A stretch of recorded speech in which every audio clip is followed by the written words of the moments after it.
todas las edades. Puede contener escenas de sexo y violencia. Se recomienda ser visto en compañía de un adulto. Tiene sistema Closed Caption. Buenas noches, esto es Zona Franca y yo soy Daniel Pacheco. Lo colombiano suele ser complejo, casi podríamos decir que esta es una de nuestras características nacionales, desde una geografía con 3 cordilleras hasta una historia con 2 independencias. Una independencia, la del 20 de julio de 1810 y otra, la del 7 de agosto de 1819. Hay 9 años entre esas dos. No hay que olvidarse de esto, sobre todo ahora que celebramos nuestro segundo bicentenario. Tuvimos ya otro en el 2010. Y las celebraciones del 20 de julio y las del 7 de agosto tienen unos colores distintos. Por ejemplo, fue en el centenario del 20 de julio, hace 109 años, que en Bogotá se construyó el Parque de la Independencia. El 20 de julio entonces es una fecha un poco más bogotana. Mucho más bogotana, una historia de ciudad, una historia centralista que suele olvidar a la región en función de la capital, en función de los ilustres capitalinos.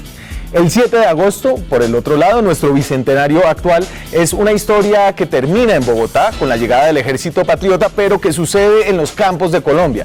Fue en el sesquincentenario, los 150 años del 7 de agosto, que se construyó, por ejemplo, el monumento a los lanceros en el Pantano de Vargas.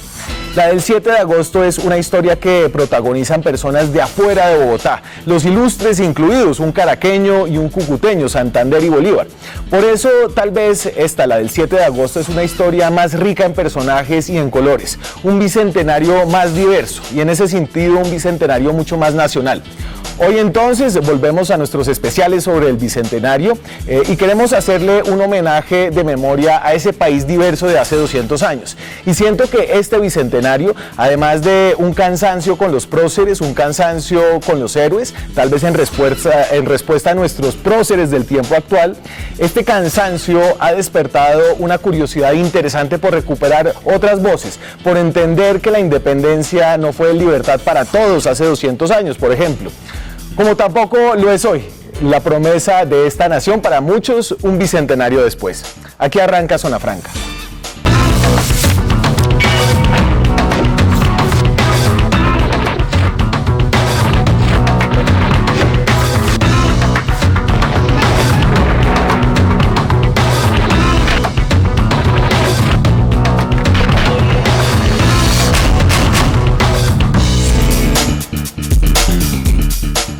Entonces, esta noche vamos a recuperar estas historias diversas, historias poco conocidas. Me acompañan para esto Amanda Pérez, es historiadora, tiene un doctorado en el Colegio de México en Historia y da clases en la Universidad Javeriana.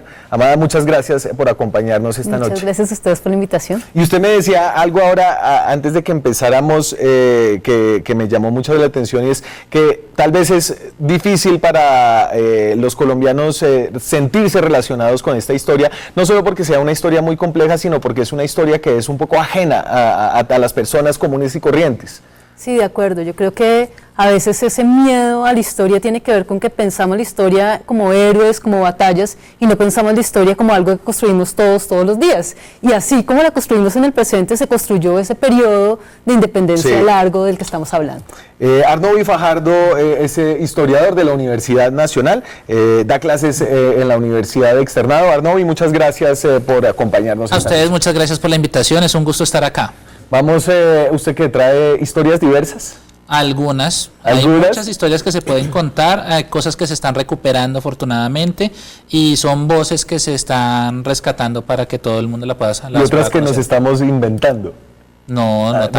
¿No? ¿Será? No. Yo creo que la historia también tiene que reinventar, tal vez. Iván Darío Hernández es profesor en la Universidad Gran Colombia, es abogado especialista en Derecho Constitucional y de ahí su afición y su relación con la historia. Iván Darío, gracias por acompañarnos. A ustedes muchas gracias y definitivamente es un asunto que pues Colombia debe empezar a retomar y a ser un poco más cuidadoso con estos relatos históricos que vamos a hoy a hablar de los... Claro, y entonces hoy es un día para hacer una historia no de próceres, no de libros, no de tantos documentos, sino de gente más parecida a la gente de hoy en Colombia, para que se puedan relacionar un poco con esta idea del bicentenario. ¿Cómo le ha parecido este bicentenario? Bueno, pues ha tenido algunas cosas interesantes, ha tenido ciertas ciertas propuestas desde el punto de vista académico, ha habido esfuerzos porque los académicos muestren a la gente lo que está sucediendo, pero lo que sucedió. El Zeitgeist, el sabor de este tiempo, de estos 200 años, ¿usted cómo lo describiría? Como el momento histórico en el que se recuerda este momento histórico me parece como de aguas medias. A veces no hay un entusiasmo, no me parece que exista un entusiasmo, pero pesimismo absoluto tampoco me parece que haya. Entonces es como muy tibio, si se puede decir así. ¿Ustedes qué apuntan ahí?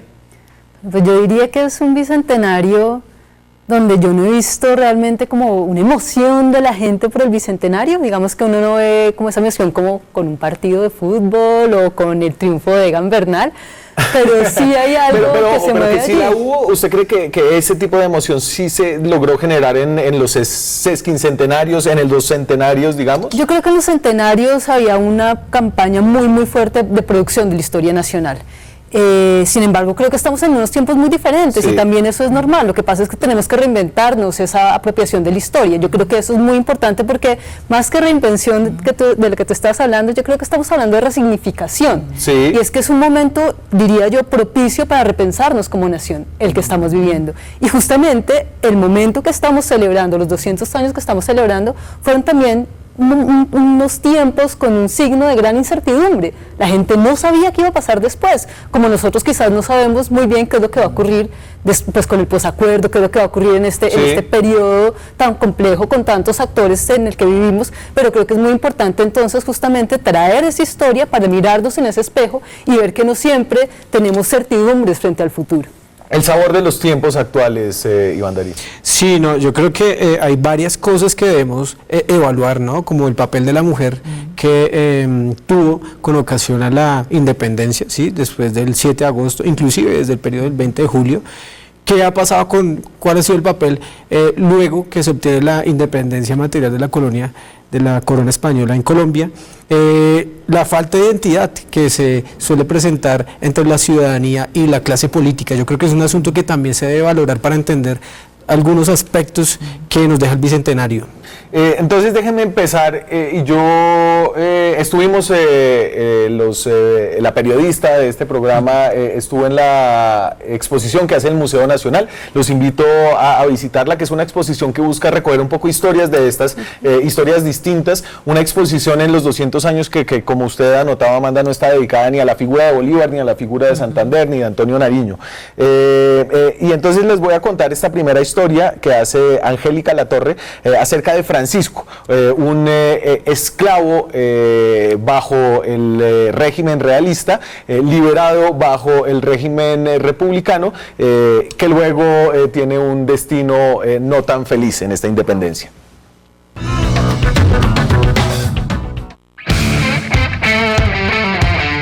Estamos aquí ante el relato de Francisco Rivas, un esclavo que compró su libertad, pero que de alguna manera no logró conseguirla. Francisco es un esclavo que vive en Portobelo, en Panamá, y lo que pasa en ese momento es que llegan unos insurgentes, y lo que hace Francisco Rivas es quedarse. Su ama, Ana Bruna, sale corriendo hacia Panamá, porque ella es la esposa del gobernador de Panamá, y él se queda, y compra su libertad a los revolucionarios. Lo que hace su ama en ese momento, su dueña, podríamos decirlo, es apelar a decir: este esclavo es mío, él no es libre. Y duran 3 años en litigio. Y finalmente Francisco Rivas nunca consigue su libertad porque el gobierno, inclusive el gobierno republicano, dice: la compra fue una compra ilegítima. Él compró su libertad al que no tenía derecho. Él de algún modo apostó por la república y finalmente la república le cerró las puertas de la libertad.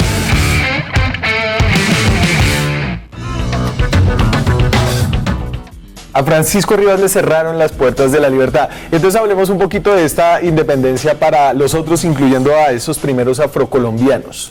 Yo creo que es uno de los temas muy interesantes, y es que justamente pues se promete para muchos de los que están en las tropas, especialmente la independencia, se le promete la libertad, pero ahí hay algo que ocurre, y es que solamente hasta 1851 se da la declaración de la liberación de los esclavos. Es decir, pasan muchos años en la República para que finalmente esa promesa sea cumplida. Sin embargo, no podemos olvidar que no solamente esa libertad viene desde arriba, sino que también ellos van construyendo esa libertad. Entonces la van construyendo ¿cómo? La van construyendo a partir de comprar ellos mismos su libertad, de seguir escapándose, de tener, de moverse dentro del territorio, ya que todo el territorio deja de estar controlado por un solo poder, y entonces empiezan a aparecer otros lugares donde en esos intersticios va a ser posible justamente la libertad. Entonces creo que es muy interesante porque no necesariamente la libertad viene desde arriba, aunque es muy diciente que se dé la independencia del 19 y que esto duró hasta el 51, finalmente se dé la libertad. Aquí hay unas cosas intermedias. Entonces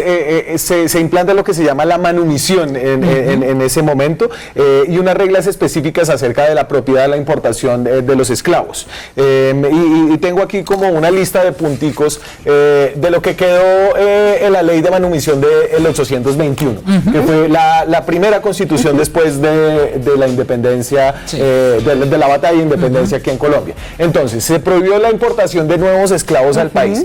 Y yo creo que eso es una cosa súper importante, y ya la comentamos porque nos salvó de tener una historia parecida a la que sucedió en Estados Unidos con la esclavitud. Es decir, aquí se le puso un coto y un punto final a la institución de la esclavitud, solo al menos iba a morir sola. Aunque eso también venía por presión no solamente de los esfuerzos del gobierno colombiano, sino también por presión del gobierno de la Gran Bretaña, que era el principal promotor de la abolición de la esclavitud. Explica esto. Los niños nacidos de madres esclavas serían libres, pero y aquí en el Perú tendrían que trabajar sin paga, o sea, tendrían que ser esclavos hasta los 18 años para los amos de sus madres. Eso es libertad de vientres, que llaman. Libertad de vientres. Lo importante ahí es que... Espérese, déjeme, se decretó la libertad para los esclavos mayores de 60 años, que me imagino que eran muy pocos los que llegaban a los 60 años, y se ordenó la creación de fondos para la manumisión, para liberar esclavos comprándoselos a sus dueños.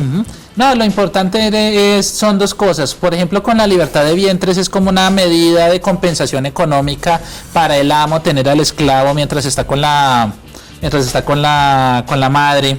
Y por otro lado, las juntas de manumisión tienen un papel interesante porque reúnen fondos para comprar a los esclavos de las haciendas. Y siempre las ceremonias de liberación son fiestas públicas, es una fiesta en la cual les dan una ropa, la Carta de la Libertad, y les leen la Constitución y los derechos que tienen como ciudadanos. Entonces termina siendo como una parte de la construcción de un nuevo imaginario republicano. Y aquí que usted es abogado, Iván Darío, aquí hay como una tensión entre el derecho a la propiedad incluso de seres humanos, y el derecho civil, el derecho a la libertad. Sí, claro. Hay que decir que con ocasión a este asunto de la propiedad estábamos muy ligados jurídicamente a esa tradición francesa, española que llegó con ocasión a la colonia. De allí que eso estuviese muy arraigado y que fuese en su momento algo muy natural, cosa que fue cambiando con ocasión a los nuevos ordenamientos constitucionales, en donde algunos liberales o inclusive algunos conservadores, con el trasegar de la historia, empezaron a decir, ojo con este tema de la esclavitud, que no necesariamente es un asunto que es natural, o que debería ser natural en nuestra convivencia colombiana. Ok. Francisco Rivas, entonces, el señor se une a un ejército revolucionario en Panamá y ahí gana su libertad y logra comprar su libertad. Luego su dueña lo reclama y el Estado republicano termina decidiendo a favor de la propietaria, que es ella. En este caso se falló, digamos, en la promesa de libertad para esta persona. ¿Usted cree que en general fue una promesa vacía o que fue una promesa más bien emproblemada? Yo creo que fue muy complejo, digamos, lograr ese proceso como tal. Sin embargo, hay algo que no podemos olvidar, y es que buena parte del apoyo que se hace desde Haití al proceso de independencia en Colombia, con dinero particularmente, es bajo la promesa de que se va a declarar inmediatamente la liberación de los esclavos. Es decir, digamos que ahí hay una promesa incumplida. Y por otra parte, pues también quienes estaban participando en el proceso tenían la ilusión de la libertad, pero vamos a ver que ahí hay muchos problemas, y es que, por ejemplo, puede que se le dé al soldado que participó en la campaña, pero no a su esposa y a sus hijos. Entonces él tiene que trabajar los años siguientes para comprar la libertad de su esposa y de sus hijos, ¿no? Por ejemplo. Entonces, hay una historia en el Museo Nacional de un esclavo que no logra sacar a toda su familia, y entonces tiene parte de su familia en la libertad y otros siguen en la esclavitud. Y esto pasa muchísimo, es algo que ocurre durante estos años posteriores a la independencia, que es muy fuerte, y yo creo que hay un tema muy grande, y es quién es ciudadano. Sí, y creo que ese claro. es un debate que se va a instaurar y que va a estar en el medio, no solamente desde el 19, sino desde el 10. Y para recordar, después del 19 o hasta el 21, en el 21 eran ciudadanos los hombres mayores de edad que sabían O padres de escribir, familia. O sea, incluso esa es una distinción interesante. padres de familia que sabían escribir, Leer y escribir con tenían cierta propiedad. puede ser propiedad, es decir, una tierra, o puede dedicarse a una profesión liberal, es decir, puede ser médico, puede ser Ok. abogado, puede ser escritor, o puede tener una tienda, puede ser incluso Ok. artesano. Déjeme volver sobre lo que usted mencionaba de la Gran Bretaña. Yo sí siento que, a pesar de que no fue una promesa cumplida a cabalidad, sí se le puso una fecha de expiración a la institución de la esclavitud al impedir la importación de nuevos esclavos. Sí, incluso ¿cierto? esa- Y al liberar los vientres de las madres esclavas. Eso es muy importante porque la Gran Bretaña desde finales del 18, sobre todo en las primeras décadas del 19, sí estaba empezando a hacer como esa presión internacional acerca de abolir la trata de esclavos. ¿Y Entonces, por qué? no, simplemente para ellos deja de ser una institución económica rentable.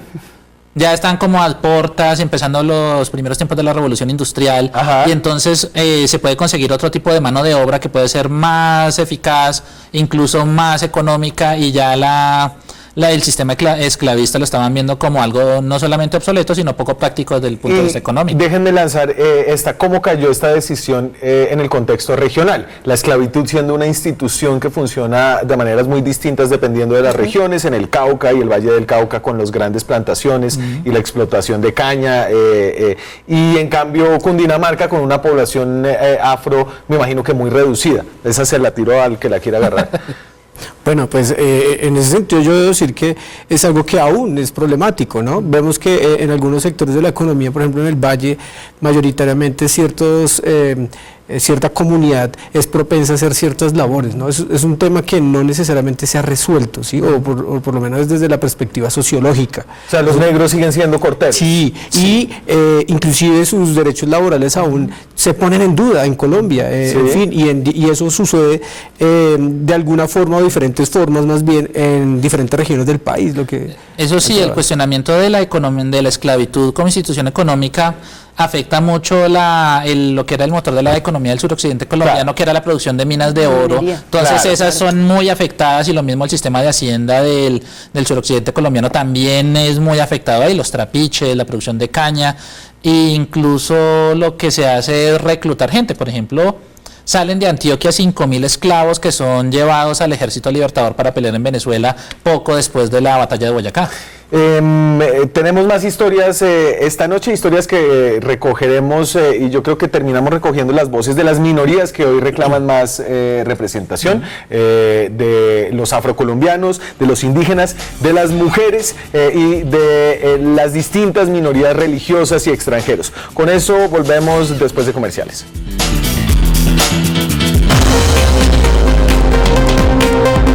Ya regresa Zona Franca.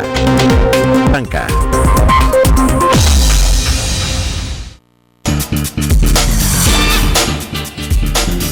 Seguimos en Zona Franca, esta noche volvemos a nuestra serie especial. Este es, si no me equivoco, el 6º programa que hacemos sobre este bicentenario. Los pueden encontrar todos en YouTube, en el YouTube de Zona Franca, que es el del canal Red Más. Hoy hablamos sobre las historias de los otros, de esas personas que están adquiriendo voz en esa historia y que tuvieron un papel hoy tal vez mal recordado. Entre ellas las mujeres. Esta es la historia, y esta historia me encanta, la trae Angélica Latorre, la periodista de Zona Franca, de Micaela Mutis, la sobrina de José Celestino Mutis.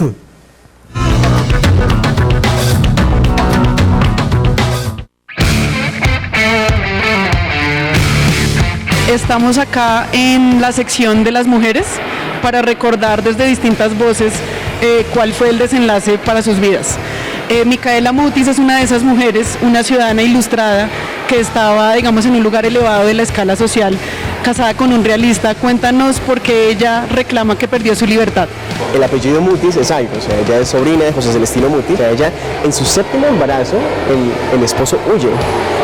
Huye porque él es realista, después de la toma de Boyacá y de Santa Fe, el realista huye, y ella pues se queda aquí sola, ¿no? A cargo de negocios, a cargo de familia, a cargo de hijos, y 3 años después, en 1822, vuelve Miguel Valenzuela, Claro, esta mujer está además de todo embarazada y él la demanda por adulterio. Y lo que hace Micaela Muti es, que es maravilloso, es toma posesión de su propia libertad, contrata a un apoderado y lo que hace finalmente es pagar su propia fianza.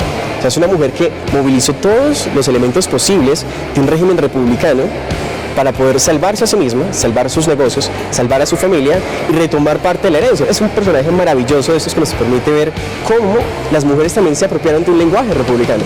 Ya no simplemente fueron sujetos pasivos, sino que fueron totalmente atentas a estos cambios y Micaela Muti es totalmente elocuente en este sentido.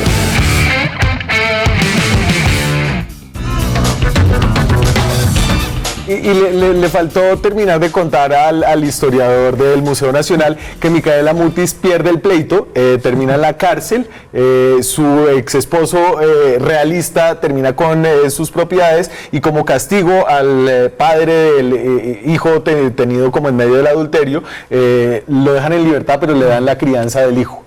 Esa es la historia de Micaela Mutis. Entonces es mala suerte. Pues no, creo que ahí hay algo más de suerte. Entonces, a ver, la señora está casada con un español y tiene 7 hijos con ese español o con ese realista. El realista sale corriendo cuando llegan los independentistas y ella se enrolla con un criollo que se queda y queda embarazada. Está embarazada cuando vuelve su esposo y su esposo la acusa ante las instituciones republicanas de las cuales él había huido de adulterio y a ella la terminan metiendo a la cárcel y termina perdiendo el pleito a pesar de haberse apropiado de todo el lenguaje legal, termina perdiendo el pleito frente a las autoridades republicanas. Yo creo que eso muestra muy bien lo que está ocurriendo y es que uno de los temas principales es que las mujeres tienen una participación activa durante la independencia. Lo que vamos a ver es que participan tanto en las tropas, acompañando a las tropas, como en las tertulias, como incluso con Carmen Rodríguez de Gaitán apoyando a los ejércitos. Sin embargo, ¿quién es Carmen Rodríguez de Gaitán? Una mujer interesantísima que hemos olvidado bastante. Carmen Rodríguez de Gaitán es una mujer que participó con tropas, especialmente financiando tropas para los ejércitos libertadores. ¿Es la mujer de Tunja? No. Ah, ok. No. Esa no era de Santa Fe, de la zona de Santa Fe más o menos. Ella era de la zona de Santa Fe y es una personaje súper interesante porque resulta que ella hace tertulias en su casa, participa con dineros para las tropas, pero luego desaparece de la historia completamente porque posterior a la independencia se le acusa de participar en la conspiración septembrina. Entonces, obviamente, eso... La conspiración supuestamente querían asesinar a Simón Bolívar. A Bolívar, exacto. Entonces, como se le acusa de eso, sale totalmente de la historia y queda silenciada, pero además, digamos que un poco mi hipótesis allí es que no solamente sale porque está en contra de Bolívar, sino también porque es una mujer protagonista. Digamos que ahí hay como un tema bien interesante y es una mujer como Policarpa Salabarrieta, que es nuestra heroína por excelencia, es una mujer de la que se sabe muy poco. Sí. Y entonces sobre ella se puede construir un mito. Inventado. Exacto, sobre ella se puede construir un mito totalmente, pero además es perfecta porque es la imagen de una mujer joven, virgen y mártir, ¿no? O sea, como totalmente, digamos que casi que se puede unir al culto mariano. Sin olvidar la historia de amor fallida con su amado Alejo. Claro, es parte del mito también. Claro, pero digamos que es una mujer que pues más o menos muere mártir y virgen, ¿no? Eso sí. En cambio, esta otra mujer es una mujer que participa en tertulias, que tiene propiedades y que después sigue participando en política y entonces no se adecua a la imagen de bello sexo del siglo XIX,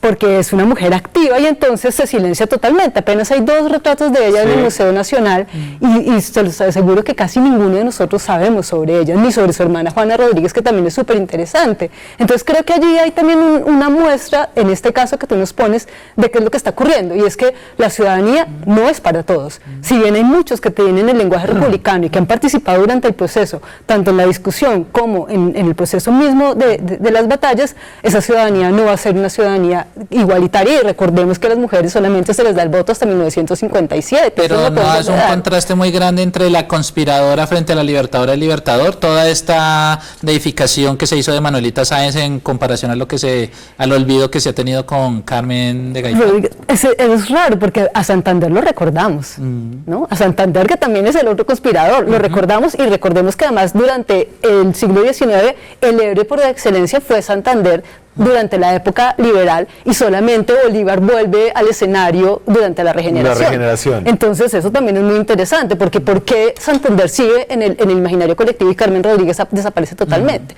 Tiene que ver definitivamente con que es mujer. Y legalmente, ¿qué cambió para las mujeres, al menos formalmente, después de la independencia?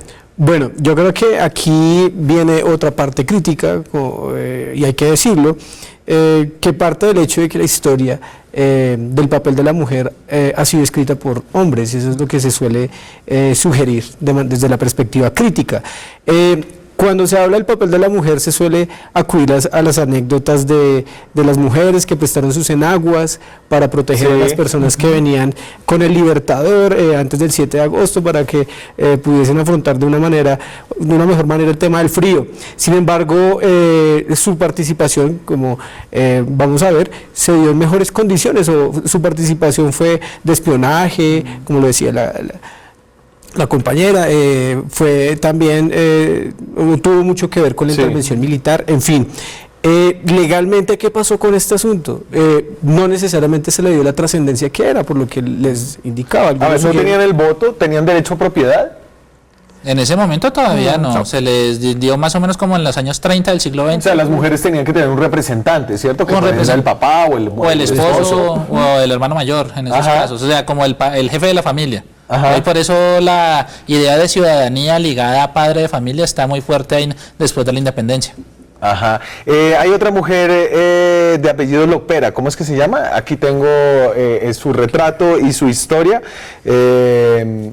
¿Vienes? Perfecto.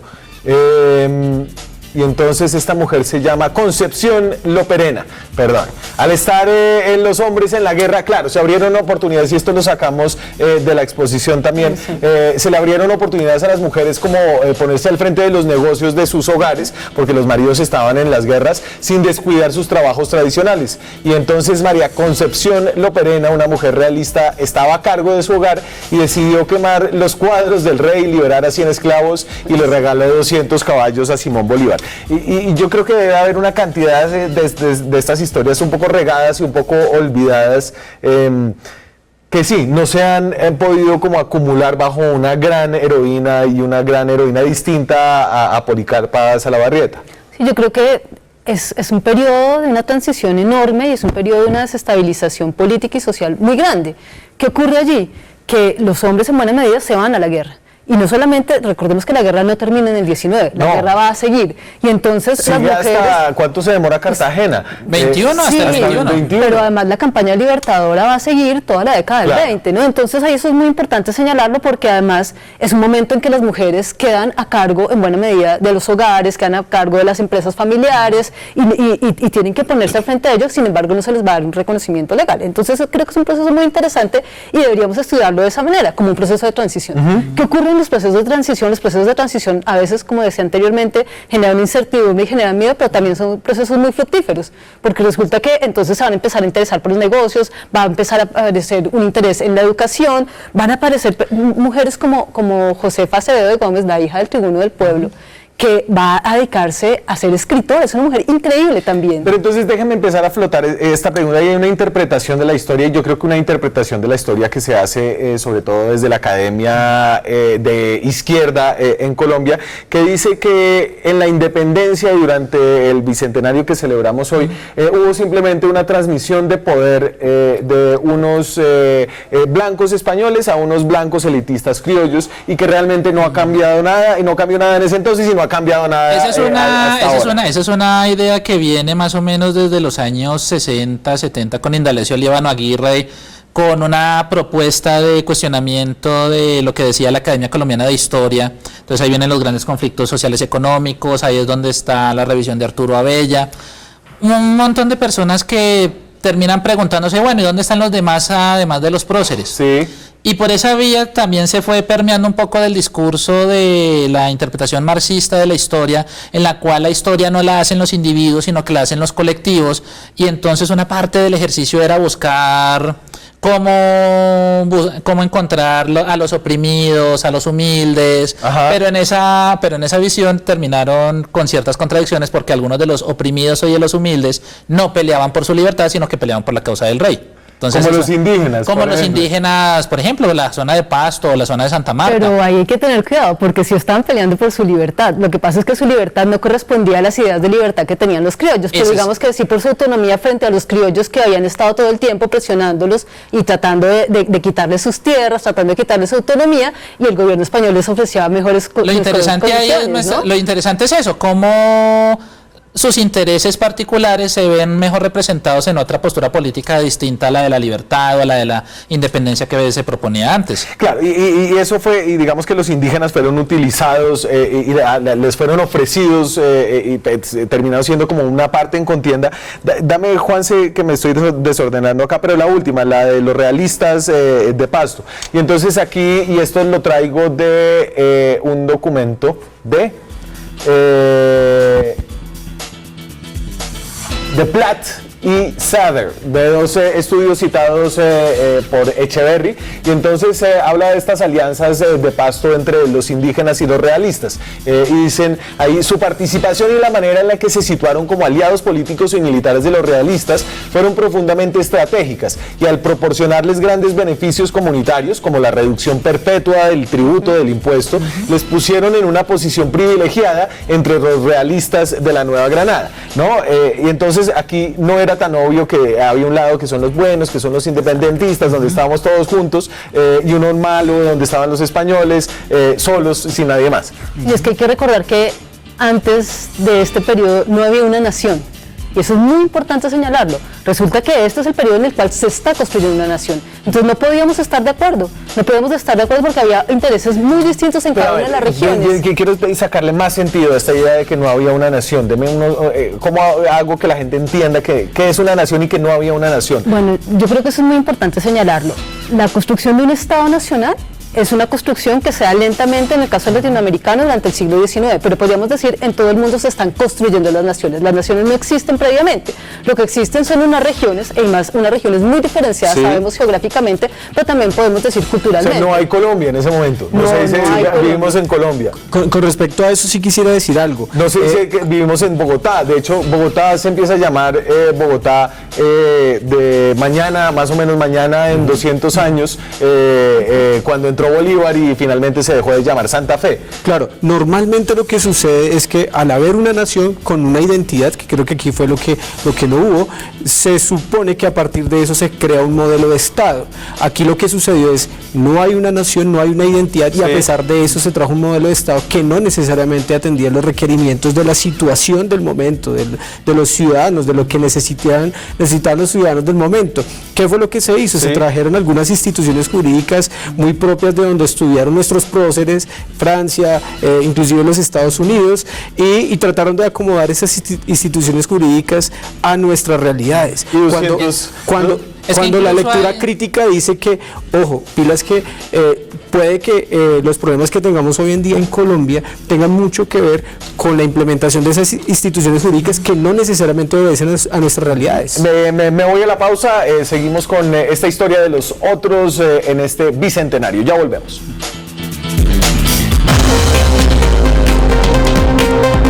Ya regresa.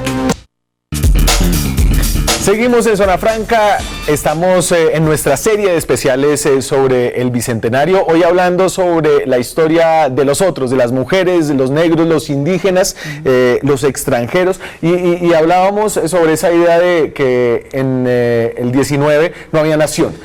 Incluso ahí lo interesante es una cosa que dice Bolívar en una carta de Santander en la que plantea que las instituciones republicanas no crean la nación, pero que la nación está encarnada incluso en otra institución que es muy importante, es el ejército. Incluso es capaz de decir Bolívar... El 7 de agosto es el Día del Ejército de Colombia. Además de que es el Día del Ejército. Lo cual ofrece una cantidad de problemas históricos. Pero por ejemplo, Bolívar en su carta decía que en el ejército sí está representada toda la realidad geográfica de la nación y toda la realidad étnica. Ahí están los indígenas pastuzos, los llaneros, los mulatos. Entonces por eso él critica mucho la representación política del Estado. Por ejemplo, al Congreso lo llama los lanudos de Bogotá y dicen que ellos son los que supuestamente son la nación, y Bolívar le dice no, la nación está en el ejército porque están representados todas estas castas, todos estos otros personajes, todas estas otras personas que están ahí. Y nosotros, a propósito de eso, hicimos un programa que les recomiendo sobre el terreno que allanaron para empezar a crear digamos, una base para esta idea de nación. Los científicos, por ejemplo, gente que decidió empezar a estudiar por primera vez lo que era propio de este país en la expedición botánica, con sus mapas y la geografía. El profesor Amaya. Sí, es a ver, que por aquí estuvo Amaya. Él me dictó a mí en la Nacional. Ese es un prócer de la historia y de Francisco José de Caldas. Vamos con los extranjeros y creo que la idea de cómo participaron los extranjeros hace 200 años es especialmente pertinente hoy en día, que Colombia está viviendo, creo que su proceso de apertura a personas de otros países más importante en 200 años de historia. Con la llegada de, ya se cuentan 1.400.000 venezolanos a nuestro territorio. Esta es la historia de otro extranjero, es un alemán de apellido Elbers, el que tuvo el monopolio de la navegación a vapor en el río Magdalena.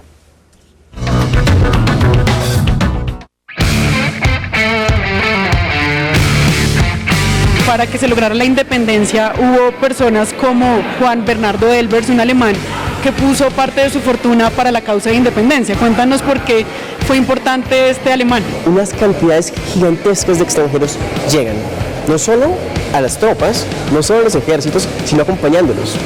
Y entre esos está Juan Bernardo Elbers. Juan Bernardo Elbers, un alemán, y como alemán protestante.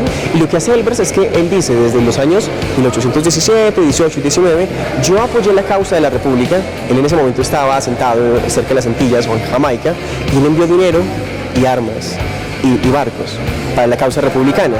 Y una vez establecido el gobierno republicano, él solicitó un privilegio para navegar el río Magdalena. Navegar el río Magdalena era una necesidad que era imperante, o sea, desde la colonia y de las primeras partes del siglo XIX, y lo que busca este hombre es traer barcos a vapor. A Juan Bernardo Elbers le dan el privilegio, pero años después se lo quitan. Él lo que dice es ¿cómo ustedes quieren traer la navegación a vapor sin un privilegio? Una sola persona es la que se tiene que dedicar a esto. Y durante todo el siglo XIX, Juan Bernardo Elbers va a ser el que va a llevar adelante esta empresa de modernizar el río Magdalena.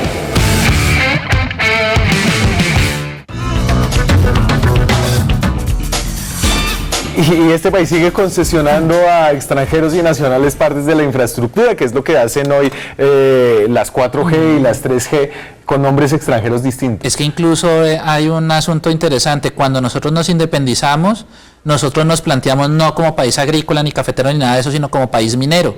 Es decir, se estaba en unos libros que se publicaron en Londres por cuenta de Francisco Antonio Sea, el comisionado colombiano que estaba gestionando además los préstamos externos. Que estuvo en la comisión, que estuvo en la expedición botánica, exactamente. Entonces, lo que hace Sea es publicar unos libros en inglés y en español que son guías de viajeros en los cuales muestran la geografía, la historia, las instituciones del país, pero al mismo tiempo lo que llama la atención es que eso es para abrir concesiones mineras. Se pensaba que el país iba a salir adelante si se volvía a producir oro, si se reactivaban las minas de plata. Sí. Y en esa medida es muy parecido a lo que pasó hace unos años cuando se hablaba de la locomotora minera como lo que nos iba a sacar adelante. Entonces es como una historia que tiene ciertas recurrencias. Y un vapor en ese momento. Pero entonces la historia de Elbers me sirve para hablar de dos cosas distintas, y es de los extranjeros y cómo se entendieron los extranjeros como en ese inicio, y de las diversidades religiosas, ¿cierto? Un protestante alemán.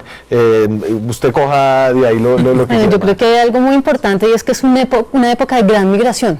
Es decir, no solamente América está en guerra, Europa está en guerra. O sea, tenemos que recordar que acaban de pasar las invasiones napoleónicas, que tampoco allá hay estados nacionales, que allá también se los están inventando. Por ejemplo, Italia no existe, ¿no? Y lo que vemos es que hay una gran migración de mucha gente que está buscando asilos políticos. Alemania pero no también, existe, Italia exacto, no existe, no existe. España existe.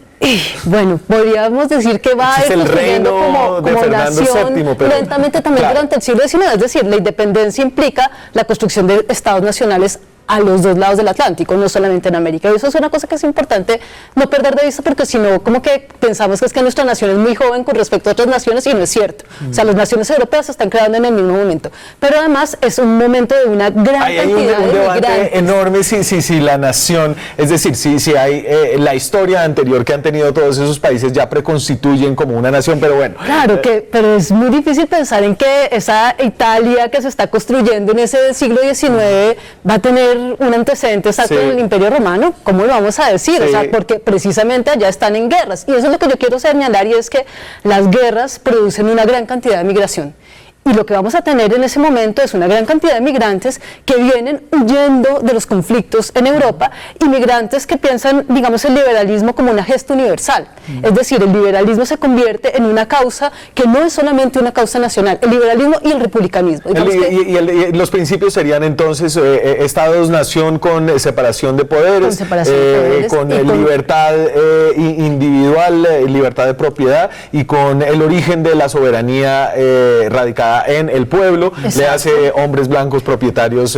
Proyectos fundamentalmente republicanos en la mayoría de los casos, pero creo que ahí es muy interesante, porque lo que vamos a ver es que hay italianos que tienen imprentas en Bogotá, claro, y luego va a haber personas que son de lo que hoy conocemos como Alemania, que van a venir aquí dentro de los ejércitos. Es decir, hay una gran cantidad de migrantes, y creo que también eso nos permite comprender que como seres humanos somos sobre todo migrantes, y eso nos hace pensar que no podemos tener políticas cerradas migratorias en la medida en que históricamente lo que hemos hecho es migrar, y en ese periodo sí que estábamos migrando y moviéndonos por todas partes. Me tengo que ir a la pausa, voy con usted, Iván Darío, cuando regresemos.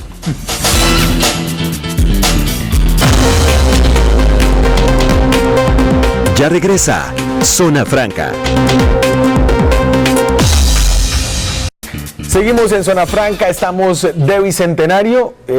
¿Usted qué dice? ¿Hay que dejar de pensar el bicentenario después del 7 de agosto?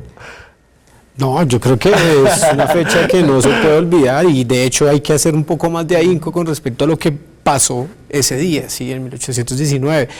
Y ese año, y después del 7 exacto, de agosto. En este momento, hace 200 años, estaba Bolívar durmiendo, que por allá en Cajicá, o yo creo que estaba descansando de ese pelote. Lo importante fue que acá habían volado la fábrica de pólvora, y Sámano ya estaba escapando. Sámano ya estaba con los baulitos empacados bajando a Honda.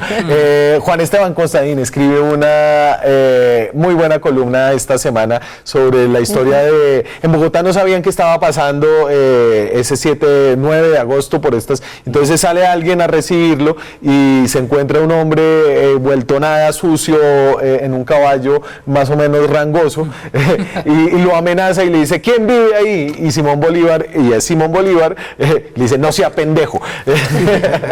Esa es la llegada de Simón Bolívar a Bogotá.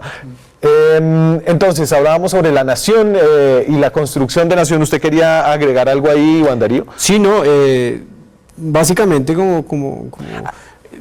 generar esa conciencia de las problemáticas o de los requerimientos que tenía esa nación que se estaba empezando a construir, ¿no?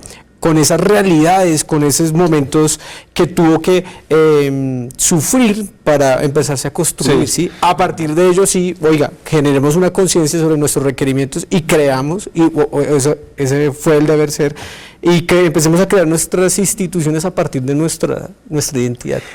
Y fíjese que yo creo que hay un debate que yo quisiera tener en esta serie sobre el bicentenario, es si no había ya unas instituciones que nos determinan hoy más que la gesta independentista, el idioma español, la religión católica, y les tengo aquí un par de sermones encontrados de cómo la religión católica tuvo un papel aquí, tanto para defender el realismo como para defender el independentismo, el republicanismo hace 200 años. Entonces, el de arriba es un sermón de un cura de Vélez, Antioquia, ¿o no?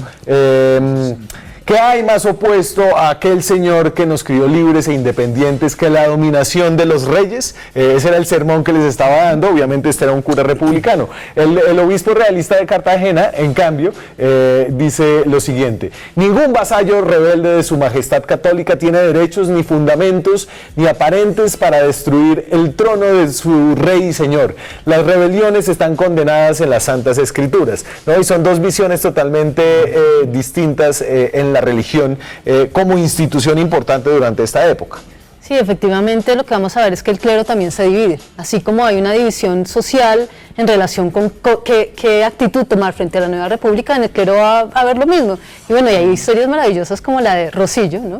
Cuéntela. Que es un cura que efectivamente va a ser el cura independentista, sin embargo, él justo un tiempo anterior a la independencia es acusado de vivir amancebado con una mujer, Ajá. que además es casada, ¿no? Y entonces él aprovecha muy bien ese espacio de libertad que abre la independencia, y entonces lo que hace es, digamos, como dejar que su juicio quede atrás y aprovechar la independencia para salir adelante, y se convierte en uno de los próceres, digamos, católicos de la independencia. Pero ahí lo que vamos a ver es que también se están gestionando muchas libertades individuales, y ese es un periodo en el cual, en esos intersticios, la gente se mueve, y se mueve con sus propias agencias. Ojo, pero ¿cómo fue la discusión de libertad de cultos? ¿No? Porque hablamos de divisiones dentro del catolicismo, pero creo que no había ninguna división en cuanto a si éramos una nación católica. Ah, no, de las constituciones, de hecho, y antes de la de 1863, que es la primera que establece la libertad absoluta de cultos, en todas las constituciones siempre se decía la religión católica va a estar apoyada por el Estado. Incluso ahí detrás no solamente está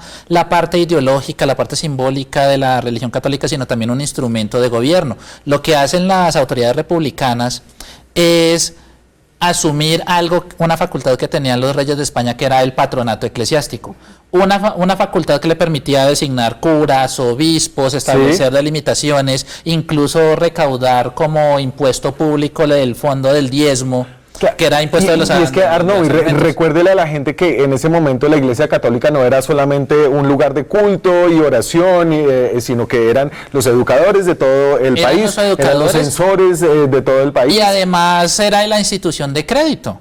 Los préstamos eran esencialmente de los conventos, de los curas o de las monjas, que tenían ciertas propiedades, y a partir de ellas podían manejar ciertos caudales de dinero que se prestaban a las personas que lo necesitaran. Como en esa época no había bancos, claro, y el préstamo de usura era pecado, entonces ¿quién terminaba manejando también la institución de crédito? Y entonces ahí vuelvo a esta idea de que más allá del bicentenario, esta era una institución, esta era una nación, si se puede hablar de la existencia ya en ese momento de algún tipo de nación, una nación católica, en donde Juan Bernardo Elbers, el alemán que quería hacer negocios en el río Magdalena, por ser protestante, realmente nunca fue bienvenido, y nunca hubo una gran migración y una gran diversidad migratoria en Colombia.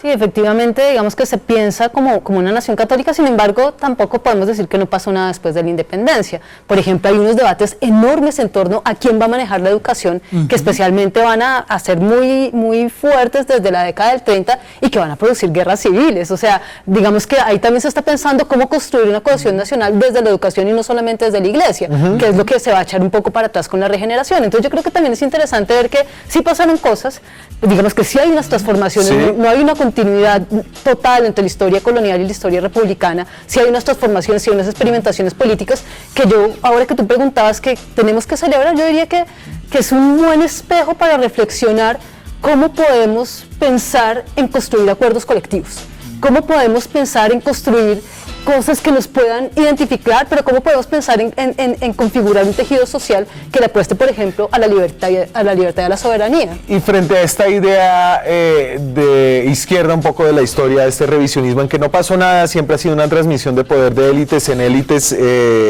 Usted menciona a Indalecio Líbano, que está resucitado actualmente por Antonio Caballero. Sí, la historia de la Colombia con sus oligarquías. Exacto. ¿Usted cree que esa es una justa interpretación de la historia en este bicentenario? Yo creería que sí, hay algunos elementos, inclusive apellidos, en la historia del país en donde puede uno evidenciar ese aspecto. Un apunte que quería hacer con respecto al anterior comentario, para terminar, con respecto al confesionalismo, claro que fue trascendental en nuestra historia republicana. De hecho, tenemos 2 constituciones en 200 años en donde dijimos libertad de cultos, 91 y Río Negro. Entonces, dése cuenta la magnitud del confesionalismo que hubo en Colombia. Pero también había ciertos espacios de tolerancia. El hecho de que hayan creado el cementerio de los protestantes, que está al lado del cementerio central, ese ya es un espacio de cierto reconocimiento de que ellos tienen su lugar acá. Venga, y para cerrar, ustedes, los mismos con las mismas, aquí nunca ha pasado nada, incluso... No, hay renovación de algunas élites políticas. La cuestión estaría en Se pueden renovar las élites, pero quizás algunas prácticas no Perfecto. todas. Sí. ¿Quiere cerrar usted, Amada? Sí, yo diría que es un tema fundamental. Y no solamente el liberalismo ha dicho eso, también Miguel Antonio Caro decía, aquí no pasó nada, aquí lo que pasó fue que los hijos se rebelaron contra los padres y seguimos siendo los mismos. Yo creo que sí pasaron cosas, Sí. pero creo que también hay muchas promesas incumplidas, que es la que nos hace tener esa idea de que no pasó nada, porque todavía seguimos, en muchos casos, teniendo que hacer unas grandes luchas Sí. para acceder a la ciudadanía. Yo creo que sí pasaron cosas y que estamos todavía en mora de conocer las historias que nos cuentan esas cosas, las historias de Micaela Mutis, Juan Bernardo Elbers, Francisco Rivas. Vayan al Museo Nacional. Muchas gracias a ustedes por haberme acompañado Muchas No, a esta ustedes noche. por la invitación. Y a ustedes nos vemos la próxima semana con más periodismo, con más debate, con más opinión. Chao.